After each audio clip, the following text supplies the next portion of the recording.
வணக்கம். கதை கதையாம் குழுவிலிருந்து சரிதா ஜோ. எழுத்தாளர் உதயசங்கர் அவர்களின் கதைகளிலிருந்து இன்று கடவுளின் காதுகள். என்னோட அம்மா சுப்புலட்சுமி இப்போல்லாம் சுத்தமாக தூங்குறதே இல்லை. விடிய முழிச்சுக்கிட்டே இருக்கிறாங்க. பகலில் உட்காந்துக்கிட்டே கோழி தூக்கம் போடுறாங்க. அதோட சரி, அவ்வளோதான். மற்றபடி அன்றாட பழக்க வழக்கங்கள்லாம் எந்த மாற்றமும் அவங்ககிட்ட தெரியல.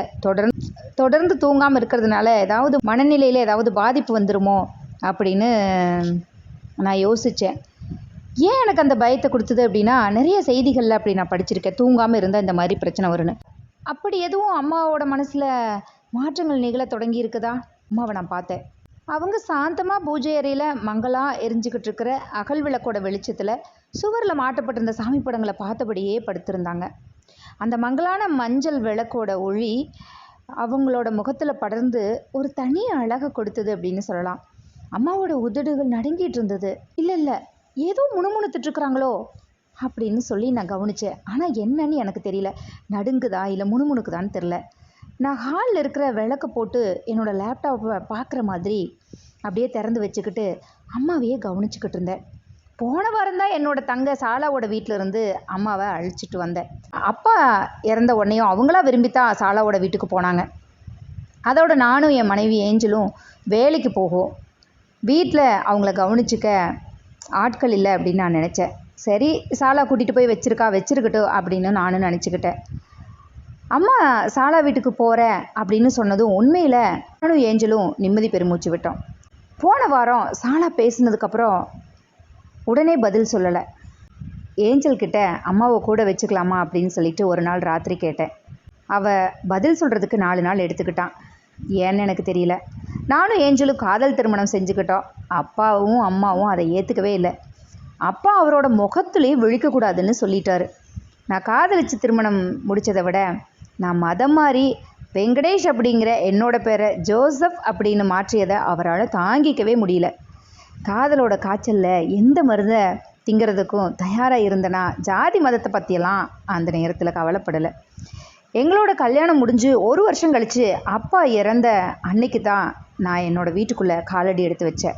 அப்பா தன்னோட பிடிவாதமான இறுகிய முகபாவத்தோட என் மீதான அதிருப்தியை வெளிப்படுத்தும்படி கண்ணாடி பெட்டிக்குள்ளே படுத்து கிடந்தார். அவருக்கு குடும்பத்தில் யார் மேலேயுமே திருப்தி இல்லை. நான் என்ஜினியரிங்கில் கம்ப்யூட்டர் சயின்ஸ் எடுத்து படித்ததில் திருப்தி இல்லை, படித்து முடித்து பிளேஸ்மெண்ட் ஆனதில் திருப்தி இல்லை, கிடைச்ச கம்பெனியில் திருப்தி இல்லை, எனக்கு கிடைச்ச சம்பளத்தில் திருப்தி இல்லை, நான் மாதம் வீட்டுக்கு அனுப்பின பணத்தில் திருப்தி இல்லை. என் மேலே அப்படின்னு இல்லை, அவருக்கு யார் மேலேயுமே திருப்தி இல்லை. சாலா விஷயத்தில் கூட அப்படித்தான். நான் அவரோட அதிருப்தியான முகத்தை பார்த்து உள்ளூர ரொம்ப வருத்தப்பட்டேன். எப்படியாவது ஒரு விஷயத்துலையாவது அவரை திருப்தியாக்க வேணும் அப்படின்னு நான் நினச்சேன். அது கடைசி வரைக்கும் முடியல. ஆனால் சாலா எதுக்கும் கவலைப்பட மாட்டா. அவள் வெடுக்குன்னு பேசிடுவா. எனக்கு கூட சில நேரம் ஆச்சரியமாக இருக்குது, எப்படி தான் இப்படி பேசுகிறாளோ அப்படின்னு. அப்படி தான் இப்போவும் கண்ணாடி பெட்டிக்குள்ளே இந்த உலகத்தின் மேலே இருக்கிற மொத்த வெறுப்பையும் இல்லை இந்த உலகத்தின் மீதே பெரும் அதிருப்தியோடு படுத்திருந்தார் அப்பா. பக்கத்தில் ஒரு நாற்காலி போட்டு உட்காந்துருந்த அம்மாவோட கண்களில் ஈரப்பசையே இல்லை. உலர்ந்த கண்களோட அப்பாவோட முகத்தை பார்க்குறதும் உடனே திருப்பிக்கிறதுமா இருந்தாங்க. ஏன் அப்பா அப்படி இருந்தார் அப்படின்னு எனக்கு புரியல. அம்மா ஏதாவது பேசுவாங்க அப்படின்னு நினச்சேன். என்னை பார்த்த அவங்களோட கண்களில் எந்த பாவமுமே இல்லை. அம்மா பேசிக்கிட்டே இருப்பாங்க. யாராவது கேட்குறாங்களா, அதுக்கு பதில் சொல்கிறாங்களா அப்படின்னலாம் கவலைப்படவே மாட்டாங்க. திருமணத்துக்கு முன்னாடி அம்மாவோட குடும்பம் சிவகாசியில் 10 வீட்டு காம்பவுண்டில் இருந்துதான். அந்த தெருவில் குறைஞ்சது 7-8 காம்பவுண்டு வீடுகள் இருக்குமா. எல்லாம் 1 தட்டு 2 தட்டு குச்சி வீடுகள். வீட்டில் பாதி தீப்பெட்டி கட்டைகளும் குச்சிகளும் தீப்பெட்டி அட்டைகளும் பசச்சட்டிகளும் அடைஞ்சு கிடக்கும். அம்மா சுப்புலட்சுமியோட வீட்டில் ஒரு கிளி இருந்தது. கிளிக்கு ஒரு பேரும் இருந்துச்சு. சுப்புவுக்கு பிடிச்சது சிவாஜி படமான பட்டிக்காடா பட்டணமா. அதில் வர்ற ராக்கு அப்படிங்கிற பேரும் அவளுக்கு ரொம்ப பிடிச்சிருந்தது. அம்மாவோட அப்பா ராமச்சந்திர, அதாவது என்னோட தாத்தா, எம்ஜிஆரோட ரசிகரா இல்லை வெறியரான்னு தெரியல. அவர் ஒரு தீப்பெட்டி கம்பெனியில் கணக்கு பிள்ளையாக வேலை பார்த்தாரு. ஒரு பக்கம் வீட்டு சுவரே தெரியாத முழுக்க எம்ஜிஆரோட சினிமா படங்களையே ஒட்டி வச்சுருப்பார். இன்னொரு பக்கம் சுப்புலட்சுமி சிவாஜி படங்களை ஒட்டி வச்சுருப்பாங்க. வீட்டில் வெளிப்புறத்தில் அவளோட தம்பி ஜெயக்குமார் ஜெய்சங்கர் படங்களை ஒட்டி வச்சுருப்பான். எம்ஜிஆர், சிவாஜி, ஜெய்சங்கர் எல்லாரும் இருப்பாங்க. ரத்த கலரியாக இருப்பாங்கன்னு சொல்லலாம். சுவர் முழுசும் மூட்டைப்பூச்சிகளை நசுக்கி நசுக்கி எல்லா ரத்த காயங்களோடு இருப்பாங்க. ஆமாம், அவங்க படங்களுக்கு மேலே ஊறிட்டு போகிற மூட்டைப்பூச்சியை நசுக்கின உடனே அவங்க மேலே அப்படியே ரத்த கரையாயிரும். எப்பவுமே எல்லாரும் ரத்த கலரியோடு தான் இருப்பாங்க. சுப்புலட்சுமி மாதிரி அந்த கிளியும் ரொம்ப வாயாடி ஏதாவது பேசிக்கிட்டே இருக்கும். சுப்புலட்சுமி பேசுகிறத அப்படியே திருப்பி சொல்லும். அமைதியாக இருந்தா ஏ சுப்பு ஏ சுப்பு அப்படின்னு கூப்பிடும். பிள்ளைகள் கேட்குற மாதிரி கதை சொல்லு கதை சொல்லு கதை சொல்லு அப்படின்னு கத்தும். ராத்திரி ஆகிட்டா காம்பவுண்டுக்கு வெளியில் இருக்கிற நடைபாதையில் தான் அந்த காம்பவுண்டில் குடியிருக்கிற மொத்த குடும்பங்களும் கிடப்பாங்க. எல்லாரும் சுப்புலட்சுமியோட முகத்தையே பார்த்துக்கிட்டு இருப்பாங்க. சுப்புலட்சுமிக்கு பக்கத்தில் ராக்குவும் இருக்கும். அவள் சிவாஜி படங்களோட கதைகளை, அதுவும் குறிப்பாக பாசமலர், பட்டிக்காடா பட்டணமா, சவாலே சமாளி இந்த மாதிரியான படங்களை ஒரு சீன் விடாமல் அப்படியே சொல்லுவாள். கேட்குறவங்க, சுப்பு நீ சொல்கிறத கேட்டால் சினிமாவே பார்க்க வேண்டாம் போல இருக்கே அப்படின்னு சொல்லுவாங்க. அவளோட கதையை கேட்டு கண்ணீர் சிந்துறவங்களும் கூட இருக்காங்க. அவ்வளோ தத்ரூபமாக சொல்லுவாள். அப்பப்போ எம்ஜிஆர் படக்கதைங்களையும் கூட சொல்லுவாள்.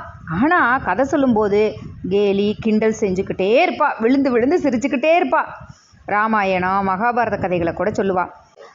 அவள் பார்க்குறத, கேட்குறத, படிக்கிறத எல்லாத்தையும் ரொம்ப அழகாக விவரித்து சொல்லுவாள். அந்த திறமை அவகிட்ட நிறையா இருந்துச்சு. பௌர்ணமி நாட்களில் நைட்டு 1 மணி 2 மணி வரைக்கும் தெருவில் கதா காலட்சேபம் நடக்கும். சுப்பு தண்ணீர் குடிக்காமையே பேசுவா. எல்லாருக்கும் வேலை செய்கிறதே தெரியாது. மூத்திரம் வந்தால் கூட எழுந்து போக மனமில்லாமல் உட்காந்து கதை கேட்பாங்க. அவங்க வேலையை முடிச்சுட்டு சுப்புலட்சுமியோட வேலைக்கும் கூட உதவி செய்வாங்க. அந்த காம்பவுண்டில் எந்த ஒளிவு மறைவுமே கிடையாது. எப்பவுமே சத்த காடாக கிடக்கும். காம்பவுண்டு நடைபாதையில் சுப்புவோட குரல் எப்பவுமே தனிச்சு ஒழிச்சுக்கிட்டே இருக்கும். யார்கிட்டையாவது பேசிக்கிட்டே இருப்பா தொணன்னு. கொஞ்ச நேரமாவது வாய் சும்மா இருக்கான்னு பாரு அப்படின்னு சொல்லி சுப்புவோட அம்மா பெருமையோட மற்றவங்ககிட்ட சொல்லுவாங்க. பள்ளிக்கூடம் இறுதி வகுப்போட படிப்பு நிறுத்திட்டாங்க. ஆனால் சுப்பு அதை பற்றியெல்லாம் கவலைப்படல. அவள் அந்த காம்பவுண்டுக்குள்ளே மட்டும் இல்லை, தெருவுக்கே செல்ல பிள்ளையாக இருந்தா. அவளை பார்த்து பேசாதவங்களோ அவள் பார்த்து பேசாதவங்களோ யாருமே இருக்க மாட்டாங்க. சுப்புவோட 19 வயசில் அவளுடைய அத்தை மகாலிங்கத்தோட கல்யாணம் முடிச்சு வச்சுட்டாங்க. அவள் சிவகாசியிலிருந்து கோவில்பட்டிக்கு குடிபெயர்ந்தா. போகும்போது அந்த கிளி ராக்குவை கொண்டு போயிட்டான். மகாலிங்கத்துக்கு கிளியை பார்த்தாவே கடுப்பாயிடுச்சு. அவன் கோவில்பட்டி லாயல் மில்லில் வேலை பார்த்தான். ஷிஃப்ட் வேலை. வேலைக்கு போகும் நேரம் போக மற்ற நேரங்களில் தூங்கிக்கிட்டே இருப்பான். அவன் தூங்கும்போது ஏதாவது சத்தம் கேட்டால் ரொம்ப கோவம் வந்துடும். அதனால் கிளிக்குண்டை சுப்பு வீட்டுக்கு வெளியில் இருக்கிற வேப்ப மரத்தில் தொங்க விட்டுருவான். அந்த நேரம் ராக்கு ஏதோ காட்டுக்குள்ளே விட்ட மாதிரி கூப்பாடு போட்டுக்கிட்டே இருக்கும். நல்ல வேலை அந்த சத்தம் அவன் எழும்புற அளவுக்கு இருக்காது. அவன் முழிக்கிற நேரங்களில் சுப்பு பேசினா அப்படியே முகத்தை சுழிச்சுக்குவான். காது கேட்காத மாதிரியே இருந்துக்குவான். பதிலே சொல்ல மாட்டான். அவன் எப்போவுமே அவளை பொறுப்படுத்தினதே இல்லை. ஒரு நாளைக்கு அதிகமாக 10 வார்த்தை அவளோட பேசினாவே பெரிய விஷயம். அவள் பேச ஆரம்பித்ததும் அவன் தூங்கிடுவான். சுப்பு ஒரு தடவை கேட்டதுக்கு, எனக்கு பிடிக்கல, நீ சலசலன்னு ஓலைப்பாயில் நாய் முட்டை மாதிரி பேசிக்கிட்டே இருக்கிற, அது எனக்கு பிடிக்கல அப்படின்னு சொல்லிட்டான். ஆனால் அதுக்கெல்லாம் சுப்பு அசரவ கிடையாது. அவன் தூங்குற வரைக்கும் ஏதாவது தொணன்னு பேசிக்கிட்டே இருப்பான். எந்த நேரம் நிறுத்தணும் அப்படிங்கிறதெல்லாம் கிடையாது. நைட்டு கூடலின் போது கூட பேசிக்கிட்டே தான் இருப்பான். பேசாமல் அவளால் இருக்கவே முடியாது. அவன் வேலைக்கு போன பிறகு கிளிக்கூண்டை எடுத்து ராக்குவை வெளியே விடுவான். ராக்கு அவளோட தோளில் உட்காந்துக்கும். ராக்குக்கிட்ட அவள் பேசிக்கிட்டே இருப்பாள். அது கொட்டிக்கிட்டே இருக்கும். இல்லைன்னா கொஞ்சம் பேசிக்கிட்டே இருக்கும். வீட்டுக்குள்ளே அவள் பின்னாலேயே தத்தி நடந்து போய்கிட்டே இருக்கும். அவள் இருந்தது தனி வீடு, பக்கத்தில் யாருமே இல்லைங்கிறதுனால ராக்கு தான் அவளுக்கு பயங்கர ஃப்ரெண்டு. ஒரு நாள் அசந்து போய் மகாலிங்கம் வீட்டில் தூங்கிட்டு இருக்கும்போது ராக்குவை தெரியாமல் திறந்து விட்டுட்டான். ராக்கு பேசிக்கிட்டே வலது பக்கமாக ஒரு கழிச்சு படுத்திருந்த மகாலிங்கத்து மேலே ஏறி நின்றுச்சு. அப்போது சுப்பு அடுக்கலையில் கை வேலையாக இருந்தா.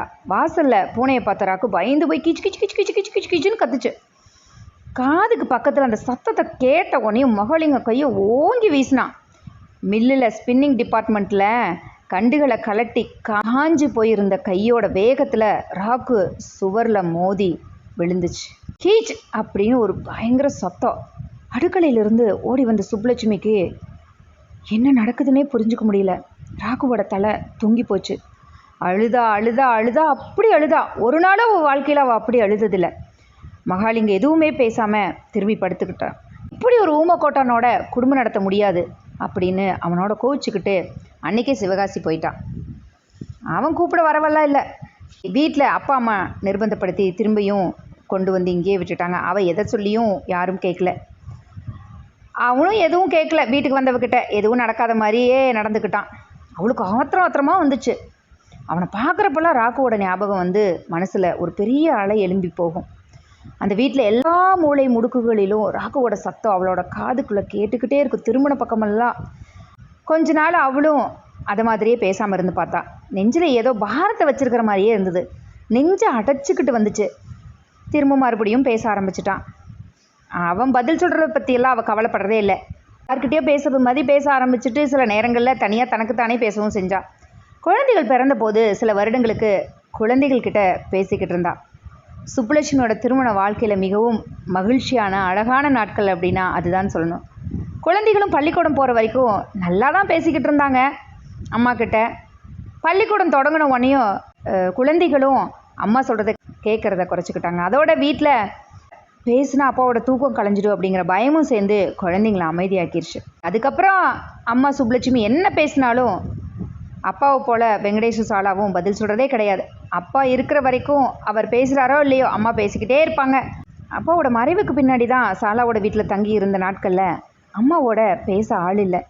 சாலா வீட்டு பூஜை அறைக்குள்ளே தன்னோட இருப்பிடத்தை அம்மா மாற்றிக்கிட்டாங்க. அதுக்கப்புறம் அம்மா தன்னோட வாயை இருக்க மூடிக்கிட்டாங்க. ஆனால் அவங்க உள்ளுக்குள்ளே ஏதோ பேசிக்கிட்டு இருந்திருக்கிறாங்க அப்படிங்கிறத அவங்களோட உதடு காட்டி கொடுத்துச்சு. அந்த சமயத்தில் தான் அம்மாவோட முகத்துலேயும் பாதத்துலேயும் சில வெண்புள்ளிகள் தோன்றி இருக்கிறது தெரிஞ்சுது. சாலா என்கிட்ட பேசும்போது அம்மாவோட நடவடிக்கையில் கொஞ்சம் மாற்றம் தெரியுது அப்படின்னு சொன்னான். நைட்டு பூஜை அறைக்குள்ளேருந்து அம்மா பேசுகிற சத்தத்தை சாலாவோட புருஷன் கேட்டுட்டு சாலாக்கிட்ட சொல்லியிருக்கான். அவன் சாலாக்கிட்ட சொல்லி 2 பேரும் பூஜை அறைக்குள்ளே எட்டி பார்த்துருக்காங்க. அம்மா சம்மணம் போட்டு உட்காந்துக்கிட்டு அங்கிருந்த ராமர் பட்டாபிஷேகம், திருச்செந்தூர் முருகன், இருக்கன்குடி மாரியம்ம, அவங்களோட குலதெய்வமான நடுக்காட்டு கருப்புசாமி, சித்தி விநாயகர், சரஸ்வதி, லட்சுமி, பார்வதி படங்களுக்கு முன்னால் பேசிக்கிட்டே இருந்தாங்க. என்ன பேசிக்கிட்டு இருந்தாங்க அப்படின்னு அவங்க எவ்வளோ காது கொடுத்து கேட்டும் தெளிவாக தெரியல. ஆனால் சுற்றியில் என்ன நடக்குது அப்படிங்கிறது தெரியாத அளவுக்கு ரொம்ப ஈடுபாடோடு பேசிக்கிட்டு இருந்தாங்க. நான் என்னோடய வீட்டுக்கு அம்மாவை அழைச்சிட்டு வர்றதுக்கு முன்னாடி ஸ்டோர் ரூமில் இருந்த ஒரு அறையை பூஜை அறையாக மாற்றி கொடுத்துட்டேன். அம்மாவுக்காக சாமி படங்களையும் ஒரு குத்து விளக்கையும் ஒரு அகல் விளக்கையும் வாங்கிட்டு வந்து கொடுத்தேன். அதுக்கு முன்னால் என்னோடய வீட்டில் எந்த சாமி படங்களுமே கிடையாது. ஏஞ்சலோட கழுத்தில் தொங்குற சிலுவையை தவிர வேறு எந்த மத அடையாளமும் இங்கே கிடையாது. நான் நாத்திகன் இல்லை அப்படின்னாலும் அனுதினமும் கடவுளை வணங்கினாத்தான் ஆத்திகம் அப்படின்னா நான் ஆத்திகனும் கிடையாது. வருஷத்துக்கு 1 முறையோ 2 முறையோ சர்ச்சுக்கும் சுற்றுலா போகும்போது அங்கே இருக்கிற கோயில்களுக்கும் செல்கிற சாதாரண நடைமுறை மனுஷன்தான் நான். அம்மாவுக்காக சாமி படங்களை வாங்கும்போது ஏஞ்சலோட அலுவலகத்துக்கு 3 மத சாமிகளும் இருக்கிற மாதிரி ஒரு படம் வேணும் அப்படின்னு ஏற்கனவே சொல்லியிருந்தனால அதையும் சேர்த்து வாங்கியிருந்தேன். அம்மா வீட்டுக்கு வந்தது மொதல் வேலையாக பூஜை அறையை ஒழுங்குபடுத்தினாங்க. நான் மாட்டி இருந்த சாமிகளோட வரிசையை மாற்றி வச்சாங்க. விளக்குக்கு வச்சுருந்த திசையை மாற்றினாங்க. தரையை மெழுகி கோலம் போட்டாங்க. ஊதுபத்தி, சாம்பிராணி, சூடம் இதெல்லாம் பயன்படுத்தினாங்க. தோட்டத்தில் இருந்த செவ்வரளி செடியிலிருந்து பூக்களை பறித்து கட்டுனாங்க. எங்கிட்ட விளக்கு திரியும் எண்ணெயும் வாங்கிட்டு வர சொன்னாங்க. குத்து விளக்கோட 4 திசைகளையும் திரியை போட்டு எண்ணெய் ஊற்றி தீபங்களை ஏற்றினாங்க. சாமி படங்களுக்கு சந்திரமும் குங்குமம் வச்சாங்க. எல்லா படங்களும் தலையிலையும் ஒரு செவ்வரளி பூவை வச்சாங்க. எப்பவுமே அவங்களோட வாய் முணுமுணுத்துக்கிட்டே இருந்தது. முகத்தில் ஏதோ அபூர்வமான திருப்தி இருந்த மாதிரி இருந்துச்சு. ஏஞ்சலோட அலுவலகத்துக்குன்னு வாங்கியிருந்த 3 மத படமும் ஒரு இடத்த பிடிச்சிக்கிச்சு. அம்மாவோட முகத்தில் அந்த படங்களை பற்றின எந்த உணர்வுமே இல்லை. அவங்களோட உரையாடலில் இயேசுவும் அல்லாவும் சேர்ந்துக்கிட்டாங்க. நான் அதை கழட்டிடலாமா அப்படின்னு ஏஞ்சல்கிட்ட கேட்டேன். அவள் ஏற்கனவே அம்மாவோட பக்தி நடவடிக்கைகளில் ரொம்ப ஈர்க்கப்பட்டிருந்தா. அம்மா செய்கிற ஒவ்வொரு காரியத்தையும் ரொம்ப பவித்திரத்தோட அனுசரித்தான். அதனால் எந்த படத்தையும் எடுக்க வேண்டாம் அப்படின்னு என்கிட்ட கோரிக்கை வச்சுட்டான். பதிலாக அவளுக்கு பூஜை அறையில் நின்று எல்லா சாமிகளையும் கும்பிட ஆரம்பித்தான். என்னோடய வீட்டுக்கு அம்மா வந்த கொஞ்ச நாட்கள்லேயே அவங்களோட கொஞ்சம் நேரம் செலவு பண்ணோம் அப்படின்னு நினச்சிருந்தேன். அப்படியும் முயற்சி செஞ்சேன். அம்மா கிட்ட பேச முயற்சி செஞ்ச போதெல்லாம் அம்மா கேட்டதுக்கு மட்டும் பதில் சொன்னாங்க. உடனே அந்த இடத்த விட்டு வேற போகணுங்கிற மாதிரியோ ஒரு பாவனையோடையே நின்றுட்டுருப்பாங்க. உரையாடலை தொடரணும்னு நான் நினச்சா கூட அவசரத்தோடு பேசுவாங்க. பல நேரம் 2 பேர்த்துக்கு இடையில் கனத்த மௌனம் தான் இருக்கும். எனக்கு சலிப்பு வந்துடும். அம்மாவை அவங்க போக்குலேயே விட்டுட்டேன். அம்மாவோட உடலில் வெண்புள்ளிகள் பரவ ஆரம்பித்ததையும் அம்மா அந்த வெண்புள்ளிகளை கண்டுக்க கூட இல்லை. எனக்கு அம்மாவோட அந்த கோதுமை நிறம் மாதிரி சிறுத்தை புலி மாதிரி புள்ளிகளோட இருக்கிற வினோதமான தோற்றம் கொஞ்சம் பிடிக்காமல் இருந்துச்சு. தோல் நோய் நிபுணர்கிட்ட காட்டுறதுக்காக கூட்டிகிட்டு போனேன். அவர் வெண்புலி நோயை பற்றி ஒரு வகுப்பே எடுத்தார். அம்மா அவரோட முகத்தை பார்க்கவே இல்லை. அங்கே மாட்டி இருந்த வெண்ணெய் பானையில் வெண்ணெய் எடுத்துக்கிட்டு இருந்த கோகுலகிருஷ்ணன் படத்தையே பார்த்துக்கிட்டு இருந்தாங்க. அப்போவும் அவங்களோட உதடு முணுமுணுத்துக்கிட்டே இருந்துச்சு. அம்மா பூஜை அறையில் ஒளிந்துக்கிட்டு இருக்கிற மங்களான அந்த மஞ்சள் ஒளியில் முகமலர்ந்து காணப்பட்டாங்க. பார்க்குறதுக்கே அவ்வளோ அழகாக இருந்துச்சு. அவங்களோட முகம் ஒவ்வொரு சாமியையும் நோக்கி நோக்கி திரும்பிச்சு. உதடுகள்லேருந்து ஏதோ சொற்கள் இடையுறாமல் அருவி போல் கொட்டிக்கிட்டே இருந்துச்சு. என்ன பேசுகிறாங்க அப்படின்னு தெளிவாக கேட்கவே முடியல. அப்பப்போ தியானம் பண்ணுற மாதிரி கண்ணை மூடி மூடி திறந்துக்கிட்டே இருந்தாங்க. பேசுகிறதுக்கு இடையில் ஒரு சின்ன இடைவெளி விட்டுருவாங்க. அந்த இடைவெளிக்கு அப்புறம் சரிதான் அப்படிங்கிற மாதிரி தலையை வேற ஆட்டுவாங்க. சில சமயம் புன்முறுவல் பூப்பாங்க, சில சமயம் புருவங்கள் உயர்த்துவாங்க, சில சமயம் முகத்தை சுழிப்பாங்க. அவங்க முகத்தோட அபூர்வமான பாவனைகளை நான் கவனிச்சுக்கிட்டே இருந்தேன். நான் கவனிச்சுக்கிட்டு இருக்கிறேன் அப்படிங்கிறது அம்மாவுக்கு தெரியுமோ தெரியாதோ அப்படின்னு நான் யோசித்தேன். அம்மா சுற்றியில் என்ன நடக்குது அப்படிங்கிற உணர்வே இல்லாத மாதிரி தான், தன்னோட தனி உலகத்தில் இருக்கிற மாதிரி தான் இருந்தாங்க. அன்னைக்கு ராத்திரி பூஜை அறையில் படுத்து கடவுளோட பேசிக்கிட்டு இருந்த அம்மாவை எழுப்பினேன். அம்மா எழுந்து உட்காராமலேயே படுத்துக்கிட்டே, என்னடா வெங்கி அப்படின்னாங்க. என்னம்மா பண்ணிகிட்ருக்க? பேசிகிட்டு இருக்கேன்டா. யாரோடம்மா பேசிக்கிட்டு இருக்க? இது கூடவா தெரியல, கடவுளோட தான் பேசிக்கிட்டு இருக்க. கடவுளோடையா? ஆமாண்டா, ஏஞ்சலோட கடவுளோட கூட பேசினேன். அவங்க என்ன பேசுகிறாங்களா? அப்புறம் ஏம்மா ராத்திரியில் தூங்குற சாமிகளை தொந்தரவு பண்ணுறேன்? டேய், நான் எங்கே தொந்தரவு பண்ணுறேன்? அவங்களுக்கும் தூக்கம் வராமல் தான் என்னையை கூப்பிட்டு பேச சொல்கிறாங்க. மற்றவங்க மாதிரி இல்லைடா, சொல்கிறத காது கொடுத்து கேட்குறாங்கடா அப்படின்னு சொல்லும்போது அம்மாவோட கண்களில் ஒரு மின்னல் தோன்றி மறைஞ்சதை நான் கவனித்தேன். எனக்கு கண்ணில் உப்பு கரிச்சது. இதோட கதை முடிஞ்சது. கதை முடிஞ்சாலும் கூட எனக்கு பேச சில விஷயங்கள் இருக்குது இந்த கதையில். பெண்களுடைய உலகத்தை இதைவிட எழுதிவிட முடியுமா அப்படின்னு தெரியல. பொதுவாகவே இயற்கையின் படைப்பு அப்படிங்கிறது பெண்கள் எப்போவுமே பேசிக்கிட்டே இருப்பாங்க. பெரும்பாலான பெண்கள் எப்போவுமே பேசிக்கிட்டு இருப்பாங்க. ஆண்கள் ரொம்ப கம்மியாக தான் பேசுவாங்க அப்படிங்கிறது தான். ஆனாலும் காது கொடுக்கறதுக்கு ஆட்கள் இல்லை பாருங்களேன். உதயசங்கர் சார் எழுதின மீனாளின் நீல நிரப்பு அப்படிங்கிற கதையில் கூட மீனாங்கிற பெண் சமையல் அறையில் இருக்கிற பொருட்களோட பேசிக்கிட்டு இருப்பாங்க, பருப்போட காய்கறியோட பேசிக்கிட்டு இருப்பாங்க அப்படிங்கிறதும். அப்போது இந்த இடத்துல நான் எங்கே கொண்டு போகிறேன் அப்படின்னா, பெண்களுக்கு மட்டுமல்ல குழந்தைகளுக்கும் அவங்க பேசுகிறத காது கொடுக்கறதுக்கு ஆள் இல்லை. எனக்கு அந்த சுப்புலட்சுமி கேரக்டர் அவ்வளோ பிடிச்சிருக்கு. ரொம்ப துருன்னு இருக்கிற ஒரு பெண் தன்னோட வாழ்க்கையில் எதுவுமே பேசாத கணவர்கிட்ட போகும்போது எப்படி மாறுறாங்க, அவங்க வாழ்க்கை எப்படி மாறிடுது. கடைசியில் அவங்க சொல்கிற அந்த வார்த்தை யோசிச்சு பாருங்கள், மற்றவங்க மாதிரி இல்லைடா, சொல்கிறத காது கொடுத்து கேட்குறாங்கடா அப்படின்னா. சின்ன வயசுலேருந்து அவங்க வாழ்ந்த வாழ்க்கை என்னென்னா, அவங்களே ஒரு மகாராணி, அவங்களோட பேச்சுக்கு ஏங்கி தவிச்ச ஒரு இடத்துல வாழ்ந்த ஒரு பெண் கணவர் வீட்டுக்கு வந்த உடனே கண்டுகொள்ளப்படாத ஒரு சூழல் உருவாகும் போது அவங்களுடைய மனநிலை எப்படி மாறுது அப்படிங்கிறது தான். ஸோ மனிதர்களுக்கு தேவை காதுகளும் பேரன்பு மட்டுமே. பேரன்பை வாரி வழங்குவோம் காதுகளை கொடுப்பதன் வழியாக அப்படிங்கிறது தான் இந்த கதை வழியாக நான் புரிஞ்சுக்கிட்டது. நன்றி. அடுத்த கதையோடு வருகிறேன்.